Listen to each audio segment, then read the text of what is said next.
El salón del hotel vibraba con risas, el tintineo de copas bajo candelabros que brillaban como si tuvieran algo que demostrar.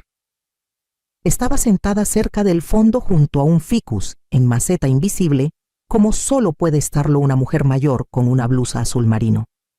En el centro de todo Santiago destacaba alto impecable en su uniforme nuevo del FBI, con la placa en el pecho, reflejando la luz y cada gramo de orgullo que cargaba. Y por supuesto, dijo levantando su copa, no estaría aquí sin mis mentores. El director Morales, la agente Ramírez y mi difunto padre, que siempre creyó que llevaría esta placa. Aplausos corteses. Sonreí débilmente, aunque la sonrisa nunca llegó a mis ojos. No me miró. No tenía por qué. Yo ya sabía cuál era mi papel en esta puesta en escena. Y mi madre añadió casi como un pensamiento tardío, quien mantuvo la casa en orden y siempre me apoyó en silencio. Eso provocó algunos asentimientos comprensivos, de esos que se ofrecen a las mujeres que hornean, no a las que solían interrogar a operativos extranjeros a las 2 de la madrugada. Una joven sentada a mi lado se inclinó, sus ojos brillando con el entusiasmo de alguien nuevo en la agencia. «¿Trabajas en administración?», susurró. «¿Te ves conocida, quizás en archivos?» Le di una sonrisa suave, algo por el estilo. Al otro lado del salón, Santiago reía con el subdirector Vega. Un fotógrafo capturaba imágenes de ellos estrechando manos. Tomé un sorbo de agua mineral sin gas y traté de no saborear el amargor que traía. Entonces llegó la pausa. Un hombre elegantemente vestido atravesó la multitud escaneando con la mirada. Era mayor ahora, pero reconocí su caminar medido como si cada paso aún cargara peso. Sus ojos se posaron en mí. Se detuvo en seco. Directora Mariana dijo con voz firme y reverente: «Señora, serví bajo su mando en Eco Centinela, Guadalajara 2002». El salón se aquietó. Mi mano, aún sosteniendo la copa, se detuvo en el aire. La bajé con cuidado y lo miré. «Agente Díaz», respondí con calma. «Ha pasado mucho tiempo». Se enderezó, saludó, sin exageraciones, puro protocolo. Al otro lado del salón, Santiago se quedó inmóvil con un destello de confusión tras su rostro compuesto, mientras la multitud se movía sus ojos ahora sobre mí. Y por primera vez en años no me encogí. Asentí al agente Díaz y dije lo suficientemente alto: «Los buenos hombres nunca olvidan». Y Santiago finalmente me miró, no como su madre, sino como alguien a quien no reconocía en absoluto. Antes de que me llamaran la madre de Santiago, antes de la casa, las reuniones de la asociación de padres y los guisados, yo era la directora Mariana. División 9. Contrasubversión interna. No todas las amenazas vienen de fuera de las fronteras. Algunas se pudren desde dentro, silenciosas, metódicas, vestidas como vecinos. Tenía 35 años cuando me dieron la silla. Joven para la agencia. Demasiado joven, decían algunos. Pero mi historial de casos no dejaba mucho espacio para dudas. El director de entonces, Arturo Méndez, me llamó el bisturí que la agencia necesitaba. Lo tomé como un cumplido hasta que descubrí para qué usan los bisturíes: cortes limpios, eliminaciones silenciosas, trabajos de los que nadie quiere hablar. La División 9 estaba hecha para el silencio. No investigábamos, enterrábamos. Nodos de desinformación, brechas en la infraestructura digital interna, sabotajes internos antes de que llegaran a la narrativa pública. Eliminábamos problemas antes de que se formaran titulares. Luego vino la redada en Monterrey, una operación encubierta que se volvió caótica. 3 de los nuestros no salieron vivos. Uno de los suyos huyó en la noche. Firmé el informe. El sello final antes de que el archivo se cerrara. Todavía está en algún lugar, probablemente archivado bajo un nombre que ya no existe. 2 semanas después, descubrí que estaba embarazada. No estaba en el plan. Mi esposo Javier estaba extasiado, ya pintando el cuarto del bebé, mientras yo debatía si mi nivel de autorización me permitiría dar a luz bajo un alias. Luego vinieron las complicaciones, noches largas en salas estériles, monitores de frecuencia cardíaca, demasiadas conversaciones de no estamos seguros. Me dijeron que descansara. Descansar, como si el mundo fuera a esperar. Renuncié al mando activo a las 36 semanas. Oficialmente me retiré. Extraoficialmente me convertí en lo que la agencia llama activos de voz silenciada, operativos, sin título actual, sin placa, pero con acceso total cuando se requería. Fuera de registro, fuera de nómina, pero siempre localizable. Javier nunca lo supo. Pensaba que extrañaba el trabajo. Creía que estaba aburrida cuando me escabullía al estudio de noche a leer. Cuando falleció 5 años después, murió orgulloso de una versión de mí que era fácil de explicar en los funerales. Y Santiago creció con cuentos para dormir, no con informes clasificados. Nunca corregí sus suposiciones. Solo me aseguré de que nunca tuviera que saber lo que había hecho para mantenerlo a salvo. Hasta ahora. Porque el protocolo que activó Darío era mío.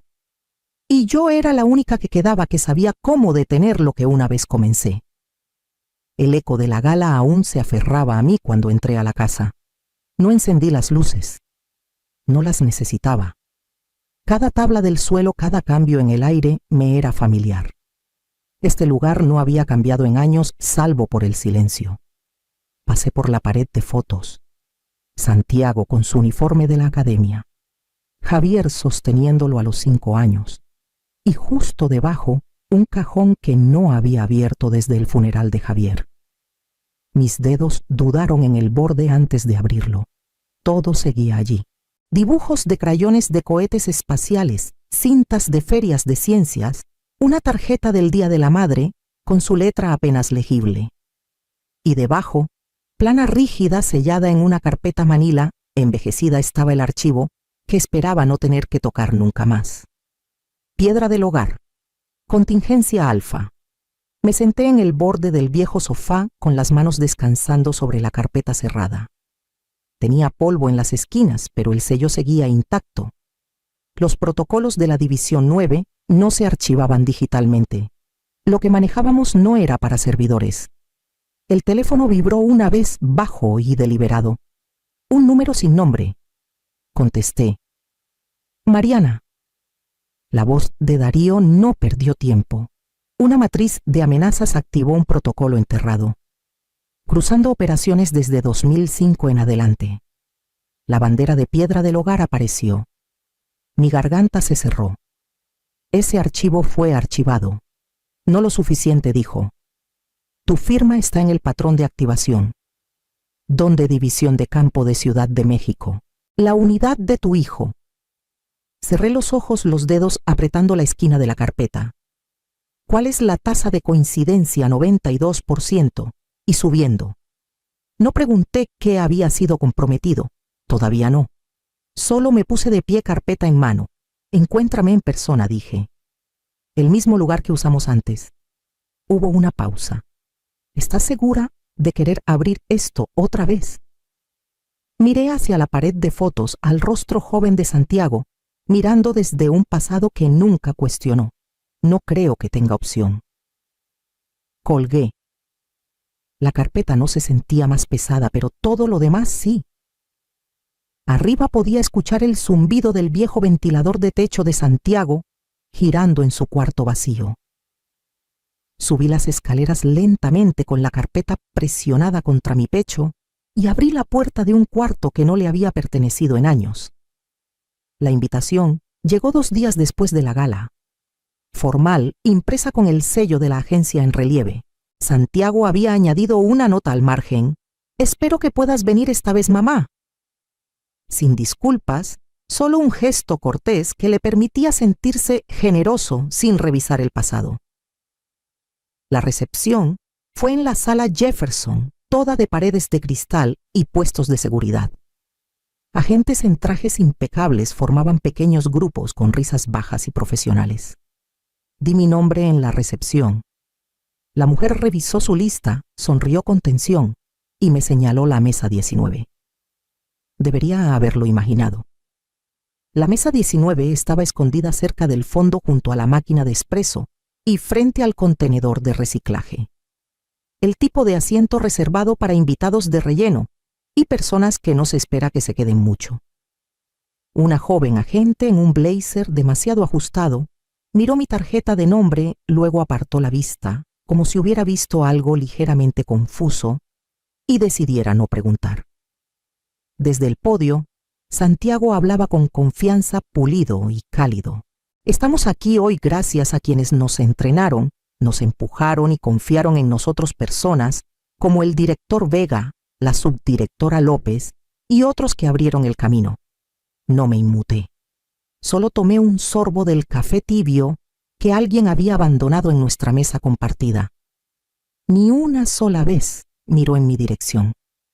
Entonces las puertas al fondo se abrieron y lo vi.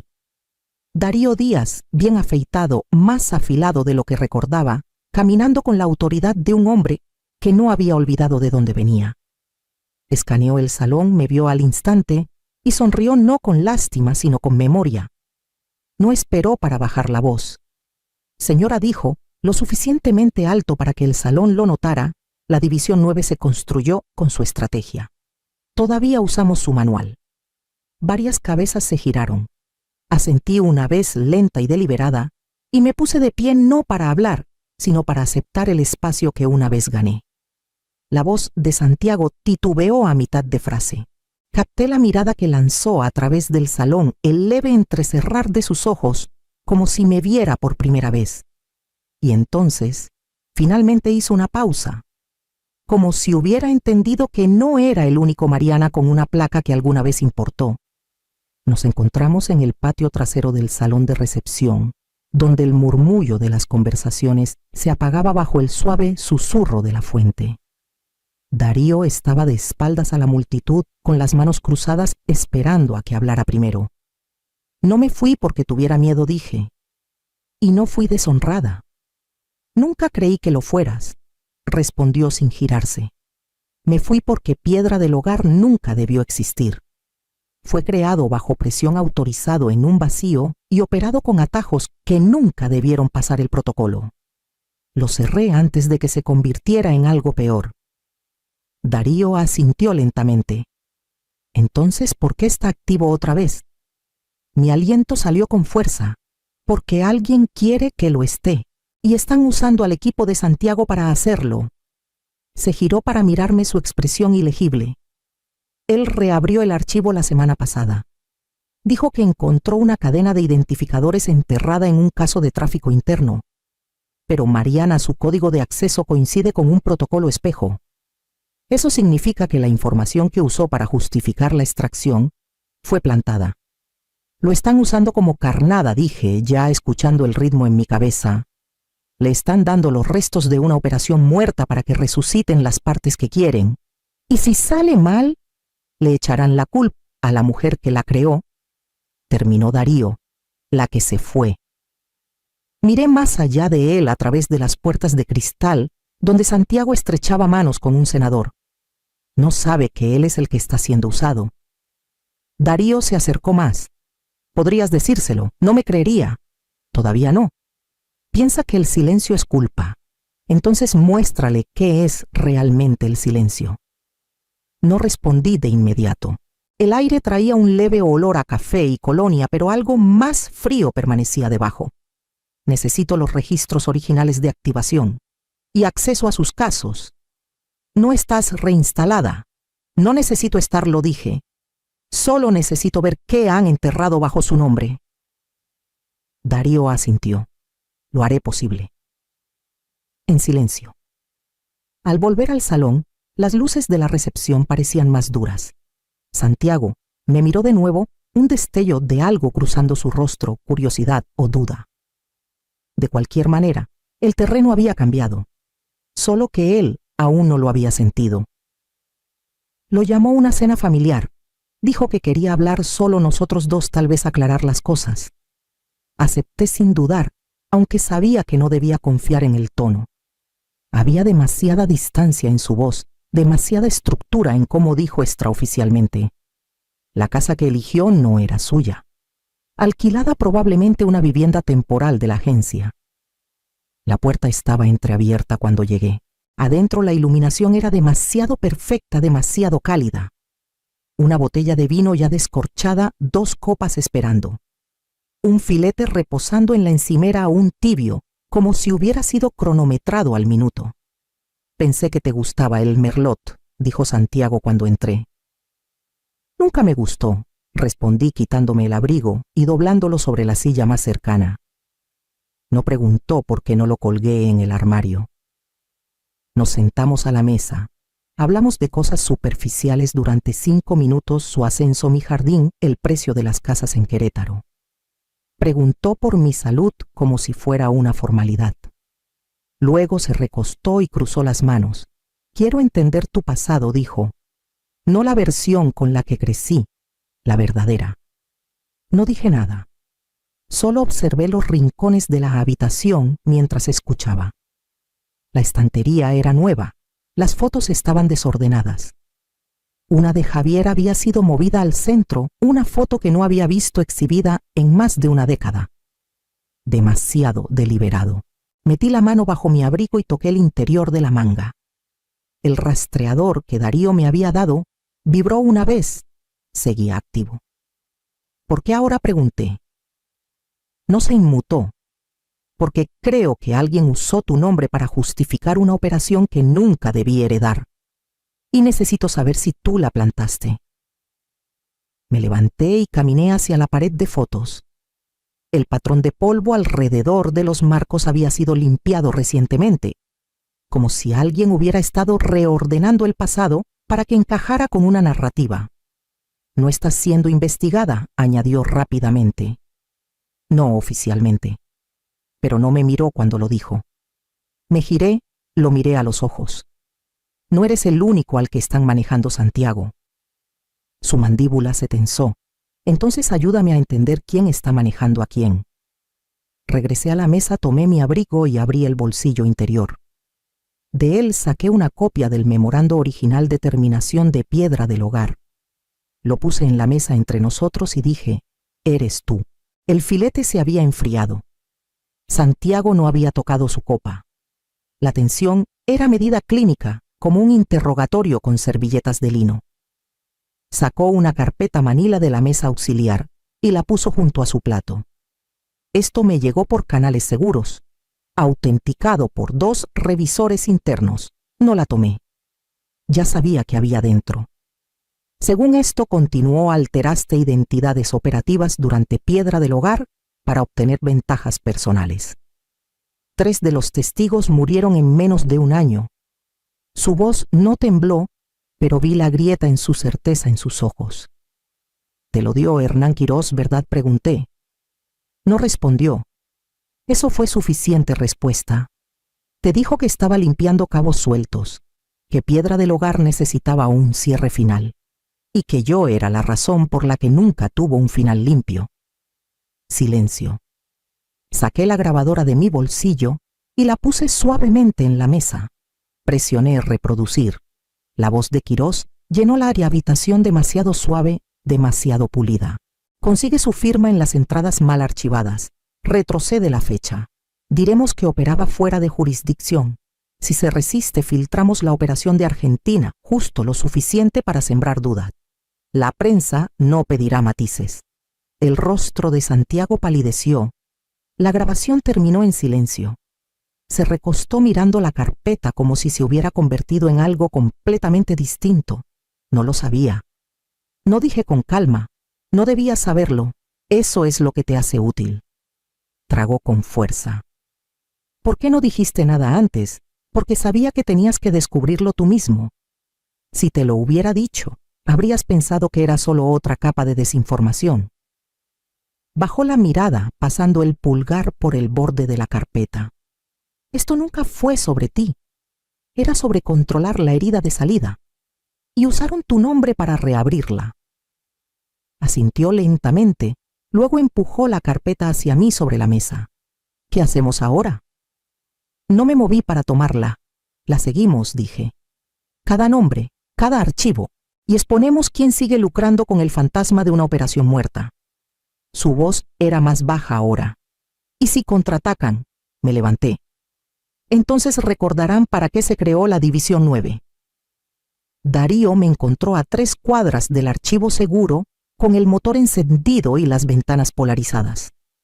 No habló hasta que pasamos el puesto de control usando mis credenciales inactivas, reactivadas justo lo suficiente para no levantar sospechas. Acceso de nivel 7, murmuró escaneando la placa. Realmente te enterraron profundo. Siempre lo hacen con las cosas que temen admitir que usaron. Dentro de la sala de servidores hacía más frío de lo que recordaba. Darío tecleaba mientras yo estaba detrás de él, el zumbido de los discos vibrando a través de las suelas de mis zapatos. La cadena de entrada que memoricé hace décadas aún abrió la bóveda. El clúster de archivos etiquetado como piedra del hogar terminada parpadeó una vez, luego se dividió en ramas. Y ahí estaba, no terminada, redirigida. Quirós había movido los activos de piedra del hogar a contratos de defensa privada, convirtiendo protocolos de inteligencia en software predictivo usado por contratistas e intermediarios extranjeros. La misma red de testigos que construimos para protección ahora se vendía al mejor postor como modelado de amenazas preventivas. Sentí la náusea subiendo por mi garganta. Repaquetaron el programa, dijo Darío con voz plana. Cambiaron el nombre, limpiaron el rastro de financiación, mantuvieron el código central. Y usaron mi firma original como autorización heredada. Se giró hacia mí. Están lavando tecnología de vigilancia a través de subcontratos federales. Esto va más allá de Quirós. No dije, comienza con él. Y si no jalamos todo el hilo ahora, Santiago es quien paga por ello. Descargamos los registros, marcas de tiempo, contratos, registros de inicio de sesión, fragmentos de audio. Darío copió todo a un disco limpio y lo guardó en un estuche señuelo. Las luces parpadearon cuando salimos como si incluso el sistema supiera qué habíamos arrancado de su piel. De vuelta en mi casa, Santiago esperaba en el porche con una carpeta en las manos. No habló hasta que bajé del auto. Ya están contraatacando, dijo. Asuntos Internos abrió una investigación silenciosa sobre tu papel, pero no van tras de ti. Quieren adelantarse a tu testimonio. Lo miré a los ojos. Entonces no esperamos a que nos llamen, dije. Entramos antes de que puedan enterrarlo de nuevo. La sala era más pequeña de lo que recordaba, sin banderas colgando dramáticamente sin teatro. Solo una mesa larga, demasiada luz fluorescente y una placa frente a mí, Mariana Solís, exdirectora División 9. Santiago estaba sentado detrás de mí 2 filas atrás. No había hablado mucho desde la noche en que abrimos el archivo, pero estaba aquí. Eso era suficiente. No comencé con una defensa. No nombré enemigos. Empecé con lo que más importaba. Fui parte del silencio, dije. No porque tuviera miedo, sino porque creía que la discreción era más segura que la disrupción. Creía que el secreto protegía la misión. Me abqué. Me equivoqué. Me dejaron hablar. Los guié a través de piedra del hogar, los orígenes censurados, los fracasos enterrados y la forma en que nos entrenamos para limpiar las consecuencias en nombre de la seguridad. No excusé el sistema, lo describí. No pedí mi placa de vuelta. No pedí restauración. Pedí reestructuración.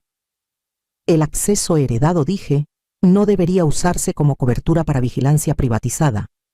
La supervisión no puede depender de la proximidad al poder. Hubo preguntas. Algunas corteses, otras cargadas. Pero respondí cada una con la calma de alguien que ya no tenía que actuar. Luego vino el video. Hernán Quirós en una claridad granulada aceptando una transferencia de dinero, enumerando códigos de acceso por nombre. Uno de ellos era el mío. El aire cambió. Un marshal entró silenciosamente y puso una mano en el hombro de Quirós. No habló.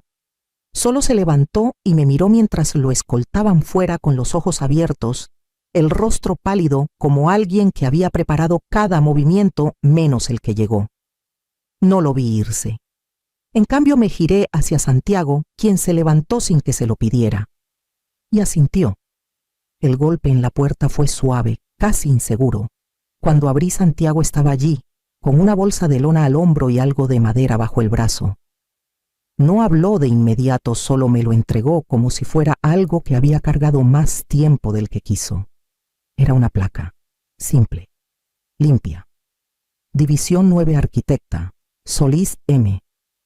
Debajo en letras más pequeñas, construida en silencio, sobrevivida por claridad. Pasé los dedos por el borde, pero no dije gracias. No lo esperaba. Nos sentamos en el porche, el zumbido de los campos abajo, llenando el espacio entre nosotros. Sin palabras formales, sin confesiones. Solo el peso de dos vidas finalmente realineadas por la verdad, no por el deber. Metió la mano en la bolsa y sacó un termo. Sirvió 2 tazas. Tomé el café amargo lentamente, dejando que el silencio se asentara, como solía hacerlo en las salas de reuniones después de tomar una decisión. Se recostó sus ojos escaneando el horizonte, como si intentara medir algo que nunca antes había notado. No dije nada. No necesitaba hacerlo. Seguía aquí. Y eso era más que suficiente. El viento a lo largo de la cresta era suave, familiar, de una manera que solo el silencio podía hacer. Estaba de pie en la línea del cercado, con las montañas extendiéndose más allá, como viejos recuerdos plegados en el cielo. En mi bolsillo, la carta seguía sin abrir. No necesitaba leerla de nuevo. Ya había memorizado la línea que importaba. Me uní porque alguien como tú alguna vez lideró en silencio. No ruidoso, no perfecto, solo verdadero. Guardé la carta en mi abrigo y observé un halcón despegar desde el borde de un pino lejano, sus alas cortando limpiamente la quietud de la mañana. Algunas cosas nunca necesitaban nombres para perdurar.